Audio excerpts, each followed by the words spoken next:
السلام علیکم، آپ دیکھ رہے ہیں صبح پاکستان. میں ہوں آپ کی میزبان سلمیٰ کوثر اور میں ہوں آپ کے ساتھ محمد شعیب. ہم اس لیے مسکرا رہے ہیں کہ اکثر آپ دیکھتے ہیں جب 2 اینکرز ہوں اور نیوز کا بلیٹن ہو یا فار دیٹ میٹر 2 اینکرز شو ہو تو اکثر دیکھتے ہیں کہ آپ آپس میں مڑ کے بات کر رہے ہوتے ہیں اور ہم مسکرا نہیں رہے، ہم باقاعدہ ہنس رہے ہیں. اور ہم باقاعدہ بات بھی کریں، لوگ پوچھتے بھی ہیں اچھا کیا بات کر رہے ہوتے ہیں. روٹین کی بات چل رہی ہوتی ہے، چائے کافی، کل کے شوز سے متعلق، شوٹ سے متعلق، ریکارڈنگ سے متعلق بہت سی باتیں چل رہی ہوتی ہیں. تو ہمیں ہماری خسر پسر آن ایئر چلی جاتی یہ ہے. ہمیں نہیں پتا کہ ہماری خسر پسر آن ایئر بھی کبھی کبھی چلی جاتی ہے. بٹ اینی ویز یہ ضروری ہے نا، آپ انٹریکٹیو سے ہو کے آتے ہیں، شو کا آغاز آپ انٹریکٹیو کرتے ہیں. ایسا نہ لگے نا کہ اینکرز کی لڑائی ہوئی ہاں ہوئی بھی ہو تو پتہ نہیں چلنا چاہیے، کوئی بھی ہو تو ہوتا نہیں. بھلے اس سے پہلے آپ نے سن ماری ہو دوسرے کو، لیکن آن ایئر پتہ نہیں چلنا چاہیے.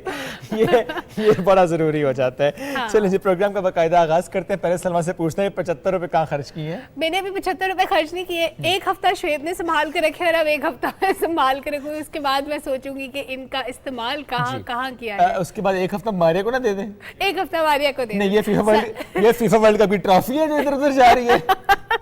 وہی 75 روپے کا اتنا خوبصورت نایاب نوٹ ہے. 75 سال مکمل ہونے پہ یادگاری نوٹ جاری کیا گیا ہے. یہ زیادہ عرصہ تو چلتے نہیں ہے، کچھ عرصے کے بعد بند ہو جاتے ہیں نا یادگاری کمیموریٹو نوٹ ہے نا. یس تو ایسے ہی ہے. اب ایسے بات ہو گئی ہے تو کیوں نہ فیفا ورلڈ کپ کا ذکر پہلے نہ کر لیں سلمیٰ؟ Y not? کیونکہ اس کی ٹرافی نا ادھر ادھر گھوم پھر رہی ہے.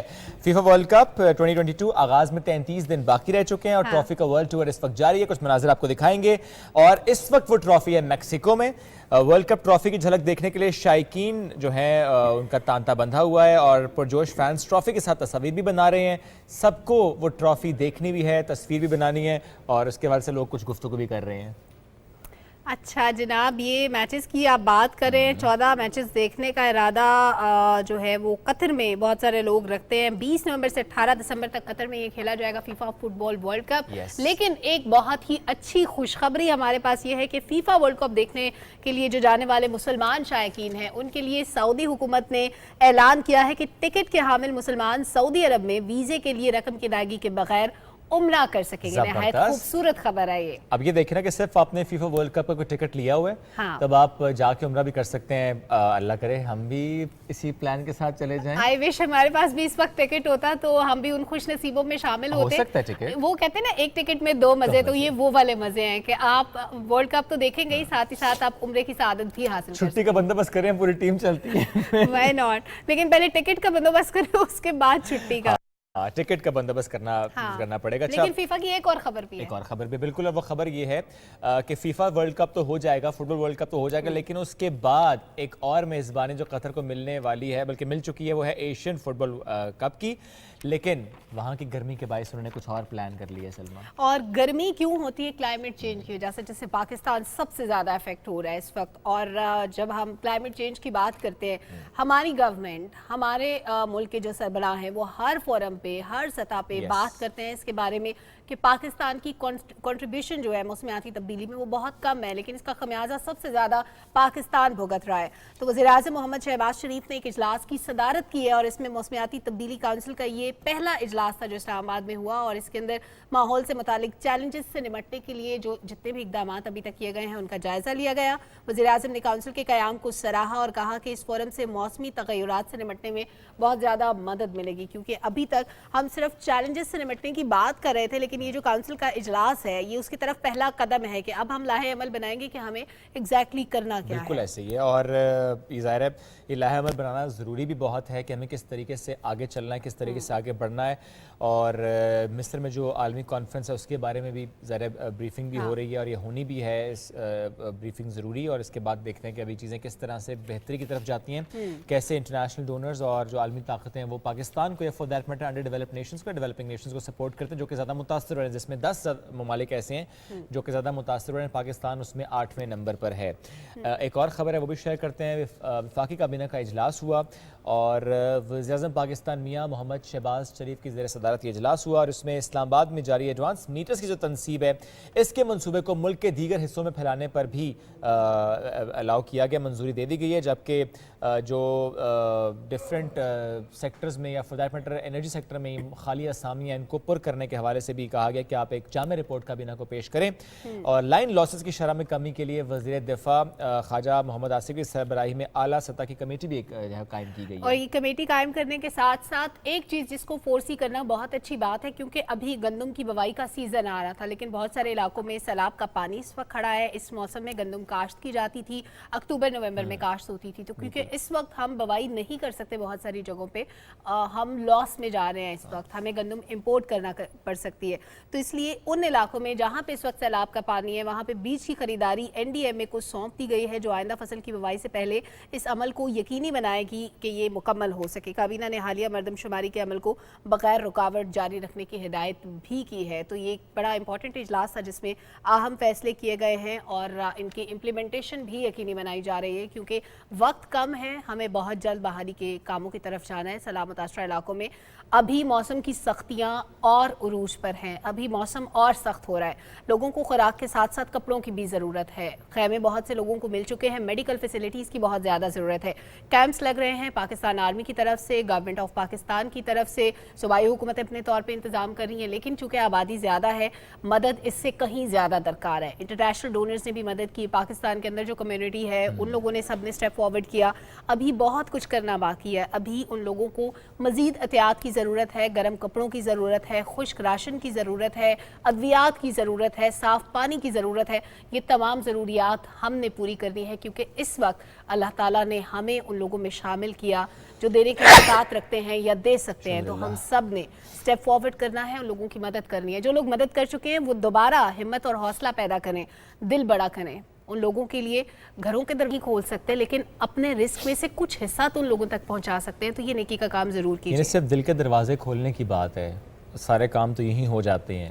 اپنے ہی گھر میں اگر آپ دیکھیں گے راشن بھی ایکسٹرا ہوگا، کپڑے بھی ایکسٹرا ہوں گے. بالخصوص اگر ہم یہ دیکھیں کہ جب ایک موسم بدل جاتا ہے ہم اپنے تمام جو کپڑے ہیں وہ پیک کرتے ہیں، اور اگلے موسم کے جو کپڑے ہیں کچھ تو نئے آ جاتے ہیں، کچھ پہلے کے بھی ہوتے ہیں اور ہم استعمال کرنا شروع کر دیتے ہیں. لیکن وہی گرم کپڑے یا وہی کپڑے جو آپ نے اپنے اس سیزن میں پیک کیے ہوتے ہیں، نیکسٹ سیزن جب آپ ان بیگس کو کھولتے ہیں بہت سے کپڑے ایسے جو آپ کو یا تو پورے نہیں آتے. بچوں کے کپڑوں کی بات ہے، ذرا بچے جلدی بڑھ رہے ہوتے ہیں، پھر آپ کہتے ہیں کہ یہ کپڑے ضائع ہو گئے. تو اس بار کوشش یہ کریں کہ جتنے بھی آپ کے پاس ایکسٹرا کپڑے ہیں وہ تو آپ نے دینے ہی دینے ہیں، بجائے اس کے وہ کسی کونے میں پڑے رہیں، کسی بیگ میں رہیں یا کسی الماری میں آپ رکھیں. وہ تو دینے ہی دینے ہیں. کوشش یہ کریں کہ اپنی ضرورت سے زیادہ جو چیز آپ کے پاس ہے نا، کیونکہ آپ کو پتہ ہے جو ضرورت سے زیادہ چیز بھی ہوتی ہے نا اس کا بھی حساب ہونا ہے. تو حساب تو ہر چیز کا ہی ہونا ہے.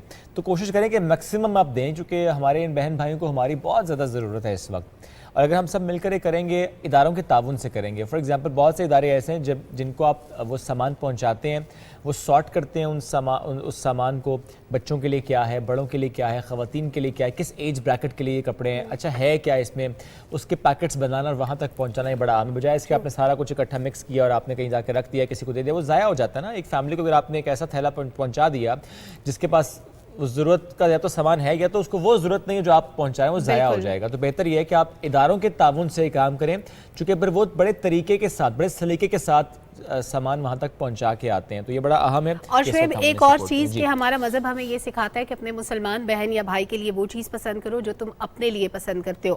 لہٰذا دوسروں کے لیے کپڑے بھجواتے وقت یہ خیال ضرور رکھیں کہ وہ کپڑے پہننے کے قابل ہوں، وہ ایسے کپڑے نہ ہوں جو پھینک دینے کے قابل ہوں، یا آپ نے بالکل وہ پھینکنے کے لیے رکھے ہوں اور آپ وہ دوسروں کے لیے بھجوا دیں. اپنی ضرورت کی چیزوں میں سے اسپیئر کریں تو بہتر ہوگا، کیونکہ وہ چیزیں قابل استعمال ہوں گی. خواہ وہ کھانے کی چیزیں ہوں، پہننے کی چیزیں ہوں، یا مدد کے لیے کوئی بھی چیز جو آپ بھجوانا چاہتے ہیں وہ قابل استعمال ہو. اس بات کو یقینی بنائیں. بالکل. چلیں جی بڑھتے ہیں آگے، کچھ اور خبریں ہم شامل بھی کرتے ہیں آپ سے.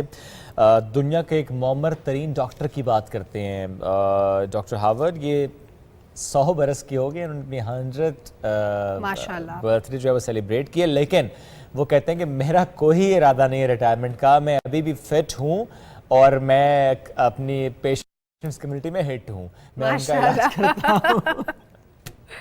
بڑی زبردست خبر ہے یہ. اور یہ Guinness book of world record میں ان کا نام آیا ہے ایٹ دس ایج. ہمارے ہاں جب کسی کی اس طرح لمبی عمر کی بات ہوتی ہے نا، کسی کو دعا دیتے ہیں تو کہتے ہیں اللہ تعالیٰ آپ کو عمر خضر عطا کرے، تب اتنی لمبی عمر ہو. وہ 100 سال کی عمر ہوتی ہے بالکل. اور اس میں ہم ایک دعا یہ بھی تو سلمہ کرتے ہیں نا کہ اللہ صحت والی لمبی زندگی عطا فرمائے. صحت والی لمبی زندگی بہت امپورٹنٹ ہے، کیونکہ 70-80 سال کے بعد ہم دیکھتے ہیں کہ انسانی جسم کا ڈکلائن شروع ہو جاتا ہے, بہت سی بیماریاں گھیر لیتی ہیں, انسان چلنے پھرنے کے قابل نہیں رہتا.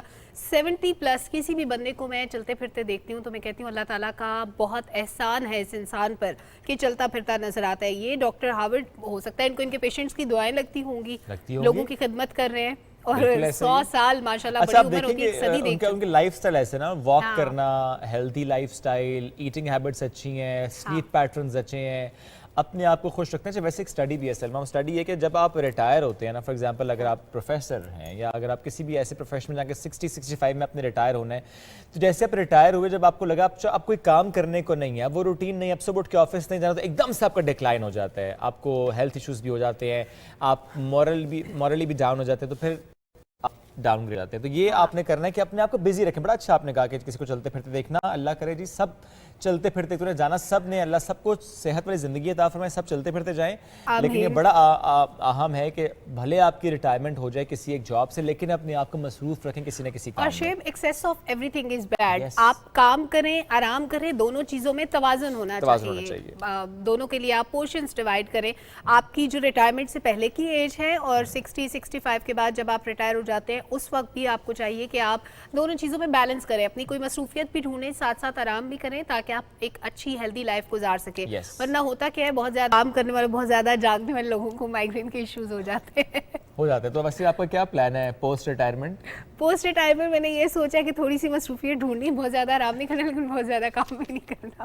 نہیں دیکھیں, اب آپ اتنا کام کرتے سلما, ذرا پھر آپ کو ایک عادت ہو جاتی ہے نا کام کی, اس روٹین کی, اس لائف کی. آرام نہیں آتا بندے کو, آرام آتا ہی نہیں. مجھے کوئی کہتے نا کہ سلما تم 2-3 ذرا گھر پہ بیٹھ جاؤ, میں نہیں بیٹھ سکتی.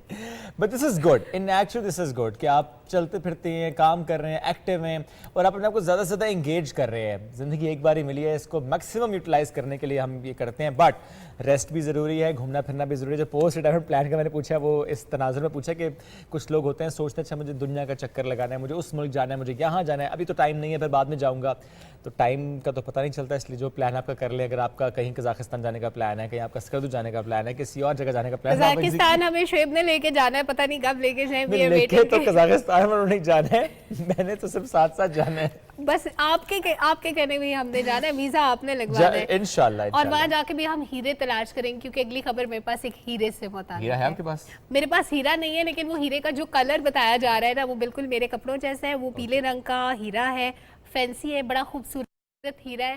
یہ آپ کو پکچر بھی نظر آ رہی ہوگی ساتھ ساتھ. اس ہیرے کی امریکن کمپنی ہے سوتبی نے ایک نایاب ہیرا دی گولڈن کینری نمائش کے لیے پیش کر دیا ہے, اور اس کا وزن ہے 303.10 کیرٹ, جو فی الحال دبئی انٹرنیشنل فائنینشل سینٹر میں نمائش کے لیے رکھا گیا ہے. اور یہ 7 دسمبر کو نیو یارک پہنچنے سے پہلے تاپی, ہانگ کانگ, جنیوا میں بھی نمائش کے لیے رکھا جائے گا. اتنے سارے ملکوں میں نمائش ہو رہی ہے. 1.5 کروڑ مالیت کے ہیرے کی اصل قیمت بولی کے دن منظر عام پر آئے گی جب اس کو نیلامی کے لیے پیش کیا جائے گا. مجھے لگتا ہے یہ 1.5 کروڑ ڈالرز ہوں گے, روپیز بھی ہو سکتے ہیں. لیکن اس سے بھی زیادہ کا بک جائے گا یہ. بٹ لیٹس سی, یہ اتنی نمائش کی جو آپ نے بات کی ہے, تو ہم کیوں نہ پاکستان میں نمائش کی بات کریں. پاکستان میں بھی نمائش ہوتی ہے, ہیروں کی تو نہیں ہوتی, لیکن کام جو کہ ہیروں سے بھی نایاب ہوتے ہیں یا ہیروں سے بھی زیادہ ان کا ایک ویلیو ہوتی ہے, اس کی نمائش ہوتی ہے.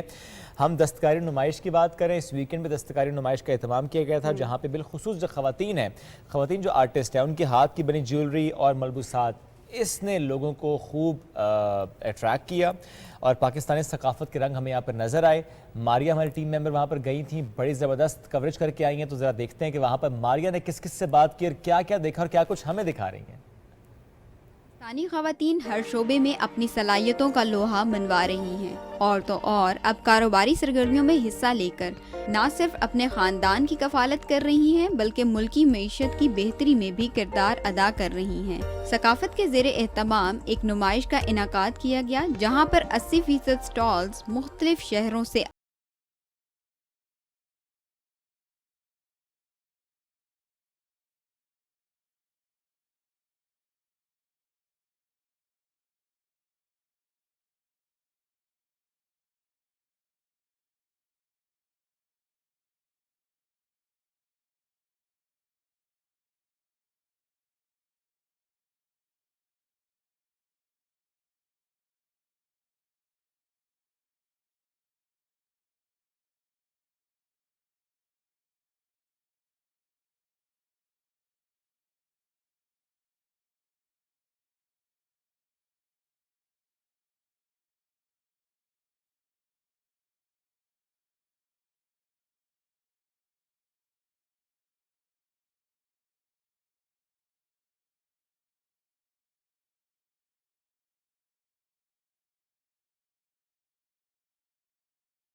ایسے اسٹال پر موجود ہیں جہاں پر لڑکیاں مہندی لگا رہی ہیں، تو ان سے پوچھتے ہیں کہ انہوں نے یہ اسٹال یہاں پر لگایا. السلام علیکم. وعلیکم السلام.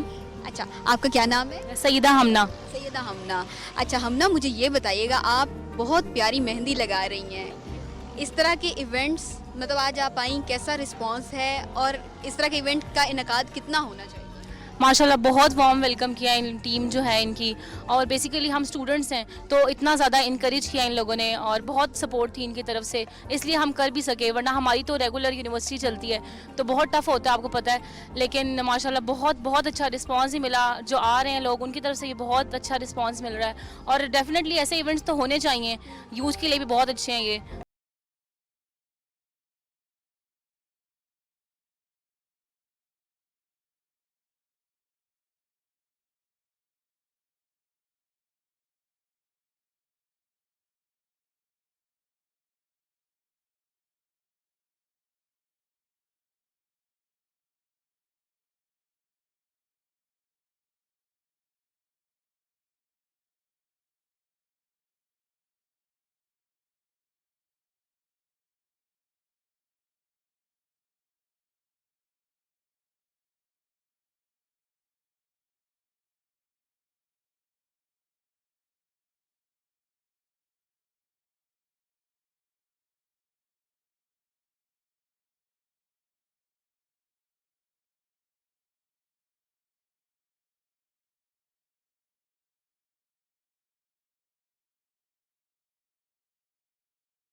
یہ گا کہ آپ کو یہاں پر اسٹال لگایا آپ کو کیسا رسپانس ملا ہے اور اس طرح کے ایونٹس کتنے ہوتے رہنے چاہیے؟ ایونٹ تو ہوتے رہنے چاہیے، یہاں بھی اچھا رسپانس آ رہا ہے، بہت اچھے کافی لوگ آ رہے ہیں یہاں پہ، رسپانس بھی بہت اچھا. اور میرا ٹریڈیشنل ہے تو یہ چیزیں بہت کم ملتی ہیں، ہر جگہ سے نہیں ملتی، کیونکہ یہ اس پہ کافی کام ہوتا ہے، محنت ہوتی ہے. اور آپ سب یہاں پہ دیکھیں، سب ہینڈی کرافٹ آیا ہوا ہے اور یہ بیسٹ ہے کہ ہم اپنے پروموٹ کریں.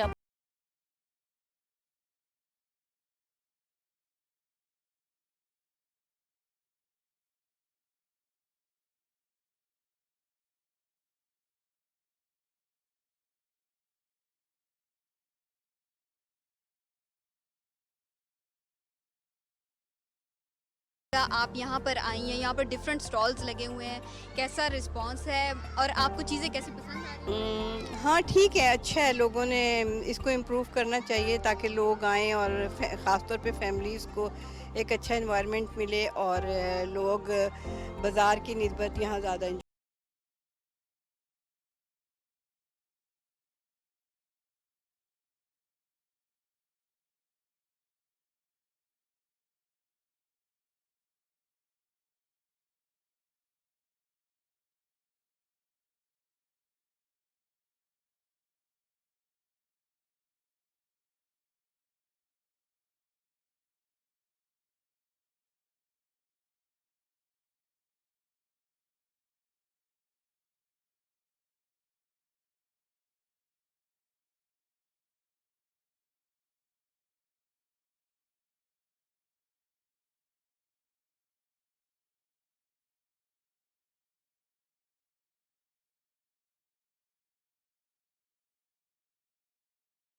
رہے ہیں, کتنی ریزنیبل چیزیں مل رہی ہیں اور کتنا آسان ہے ایک چھت تلے اتنی ساری چیزوں کا مل جاتا ہے؟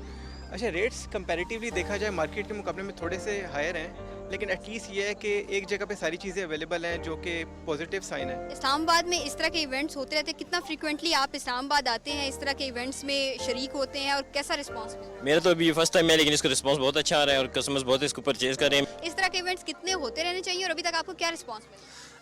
میں تو یہ کہوں گا اس ایونٹ کے حوالے سے کہ یہ ہونی چاہیے, کیونکہ یہ تو پروموشن ہے نا. آپ لوگوں نے دیکھ لیا کہ ڈفرینٹ علاقوں سے ڈفرینٹ لوگ گئے, ہم خود سوات سے آئے ہوئے ہیں. جو ہمارا مین موٹو ہے کہ ریوائیونگ کرافٹس یا اقبال ہنر, تو لوگوں کو یہ چیزیں مطلب جو واقعی جو لوکل چیزیں یا لوگوں تک پہنچانا ہے, نیشنل انٹرنیشنل دونوں مارکیٹ تک پہنچانا ہے. تو اب اس لیے بہت ساری ہونی چاہیے یہ ایونٹس, اس طرح کے ایونٹس. آپ یہاں پر آئی ہیں, آپ انجوائے کر رہی ہیں؟ میں بہت زیادہ انجوائے کر رہی ہوں, انجوائے سے بھی زیادہ کر رہی ہوں, کیونکہ ہر بندے کو موقع ملتا ہے اپنی فیملی کے ساتھ آئے اور انجوائے کرے. اور جب کہ ہمیں فیس پہ الرجی کو تبھی بھی میں نے ہینڈ پہ کروائی ہے, کیونکہ مجھے بہت شوق ہے ایسے کام کرنے کا, اور مجھے کافی اچھا لگ رہا ہے کیونکہ ادھر فیملی آتی ہے اور وہ زیادہ خوش ہوتے ہیں کیونکہ سب ساتھ آتے ہیں, اسٹال سے کچھ چیزیں خریدتے ہیں, تو مجھے بہت اچھا لگا. ایون آپ نے ابھی تک یہاں پر کیا کیا خریدا ہے؟ میں نے یہاں پر بہت ساری چیزیں خریدی, میں نے جیولری خریدی ہے, میں نے پوسٹ کارڈس خریدے ہیں, بیجز خریدے ہیں, میں نے رنگس خریدی ہے, میں نے نیکلیسز خریدی. انجوائے کر رہی ہیں؟ میں بہت انجوائے کر رہی ہوں. یہ مجھے یہ بتائیے گا, آپ نے یہاں پر اسٹال آج اپنا لگایا, کتنا اچھا رسپانس مل رہا ہے اور اس طرح کے ایونٹس کا انعقاد کتنا فریکوینٹلی ہونا چاہیے؟ بالکل, ایونٹس تو اس کے آن اینڈ آف ہونے چاہیے, اس لیے کہ ایک تو یہ بچوں کے لیے بڑوں کے لیے ایک آؤٹنگ کا سورس بھی بن جاتا ہے.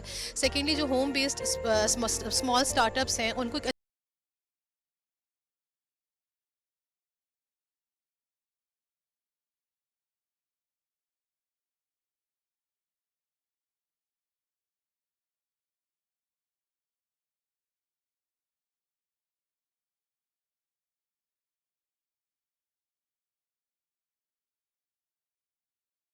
اپنا ہنر اور کام دنیا کو دکھانے کا موقع ملتا ہے. مستقبل میں بھی ایسی نمائش کا اہتمام ہوتے رہنا چاہیے. ماریہ نواز, پاکستان ٹیلی ویژن نیوز, اسلام آباد.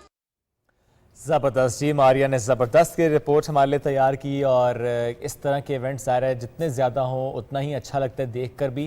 آرٹسٹ کو موقع بھی ملتا ہے اور لوگوں کو جا کر یہ دیکھنے کا موقع ملتا ہے کہ کتنا اچھا کام ہو رہا ہے, کچھ انڈیجنس کام ہو رہا ہوتا ہے پاکستان کے کچھ شہروں کا, جو کہ پھر اس طرح کی نمائش میں سامنے نظر آ جاتا ہے. اور ماریہ بھی اور وہ تمام لوگ جو باہر جائیں, رپورٹ بنانے جائیں کسی بھی کام کے لیے, وہ مچھروں سے بچاؤ کے لیے کوئی نہ کوئی تدابیر ضرور اختیار کریں, کیونکہ ایک تصویر ہو سکتی ہے کیا نیٹ پہن کے جائیں. نہیں, نیٹ پہن کے نہیں جا سکتے نا بھائی, سردی آ رہی ہے. نہیں, کپڑوں کے اوپر نیٹ پہننی ہے. کپڑوں کے اوپر نہیں نیٹ پہن سکتے نا, فیشن خراب ہو جاتا ہے. لیکن کچھ وہ لوشنز وغیرہ ملتے ہیں نا جس کی وجہ سے مچھر آپ سے دور رہنے پر مجبور ہو جاتا ہے, تو وہ آپ نے ضرور استعمال کرنا ہے, کیونکہ صبح اور رات کے وقت اگر آپ کو مچھر کاٹے گا تو وہ جو پرنٹ والا مچھر ہوتا ہے جس کے اوپر وائٹ ڈاٹس ہوتے ہیں, اس سے آپ کو ڈینگی ہو جائے گا, اور اگر دن والا مچھر کاٹے گا تو ظاہر ملیریا ہو جائے گا. تو مچھر نے صحیح کام پڑیا ہے نا, مچھر مطلب دو طرح کے مچھر, اور دونوں اپنا اپنا کام جاری رکھا ہوا ہے, تو بچنا ہم نے خود ہے, احتیاط ہم نے خود کرنی ہے.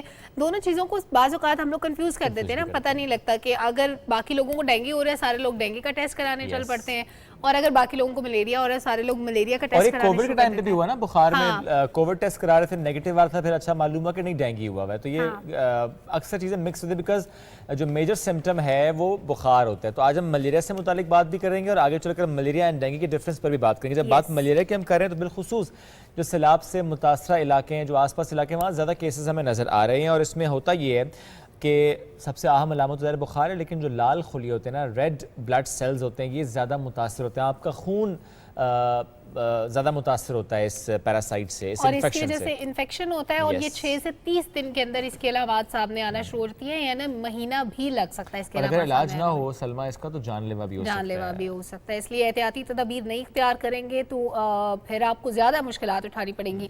آپ کو شدید نزلہ ہوگا, سردی لگے گی, بخار, سردی, متلی, ڈائریا ہو سکتا ہے, بہت زیادہ آپ کو ویکنیس ہو سکتی ہے.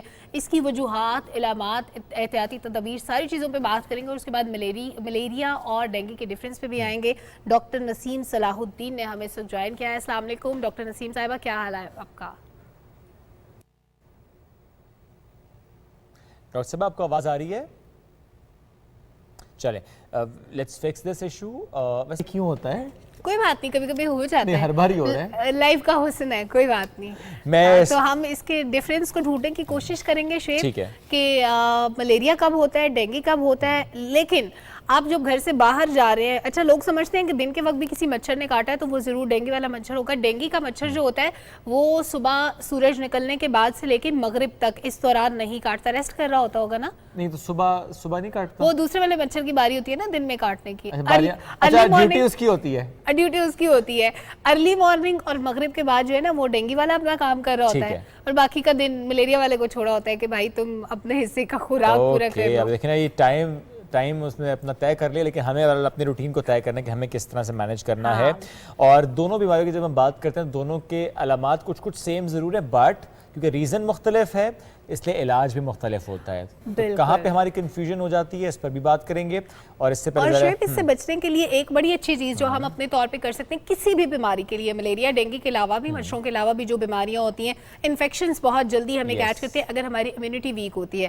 تو ایک تو اپنی ڈائٹ کو اچھا رکھیں, ہائیڈریٹ رکھیں اپنی باڈی کو ہر موسم میں, گرمی ہو یا سردی ہو, نیند اچھی لیں, بالکل فلوئڈ انٹیک کا آپ خاص خیال رکھیں, نیند اچھی لیں. بالکل آپ نے درست کہا کہ نیند پوری ہونا بڑا ضروری ہے تاکہ آپ کی باڈی کو ریسٹ ملے, اور ساتھ ہی ساتھ کچھ نہ کچھ فوڈ سپلیمنٹ ڈاکٹر کی ریکمنڈیشن سے اپنی ڈائٹ میں شامل کریں. وہ بھی اس صورت میں اگر آپ کو لگتا ہے یا ڈاکٹر نے آپ کو گائیڈ کیا ہے کہ آپ کو یہ ضرورت ہے, ادروائز ملٹی وائٹامن سپلیمنٹ کوئی بھی چیز اگر آپ کی روٹین اچھی ہے, ہیلدی روٹین ہے, لائف سٹائل بہتر ہے, ایکسرسائز آپ کر رہے ہیں, سلیپ پیٹرنز بہتر ہیں, کھانا پینا بہتر ہے, فروٹس آپ کھا رہے ہیں, جوسز آج کے ویسے اس مصروف زندگی میں مجھے نہیں لگتا کہ یہ ساری چیزیں کوئی بھی فالو کرتا ہوگا. اچھی نیند, اچھا کھانا ٹائم سے, یہ بس کہنے کی باتیں ہیں. شعیب ایسے نہیں ہوتا کہ آپ 10 گھنٹے سو بھی رہے ہیں, 10 گھنٹے والا کام تو 8 گھنٹے چلے سو بھی رہے ہیں, اور آپ 3 ٹائم پہ کھانا بھی, صبح 7 بجے آپ کا ناشتہ ہے, دوپہر کو 1 بجے آپ کا لنچ ہے, اور شام 8 بجے آپ نے ڈنر کر لی ہے, پیٹ بھر کے آپ کھا رہے ہیں, اور آپ کی جو ڈائٹ ہے وہ پوری پراپر پورشنز ہے اس میں پروٹین کے,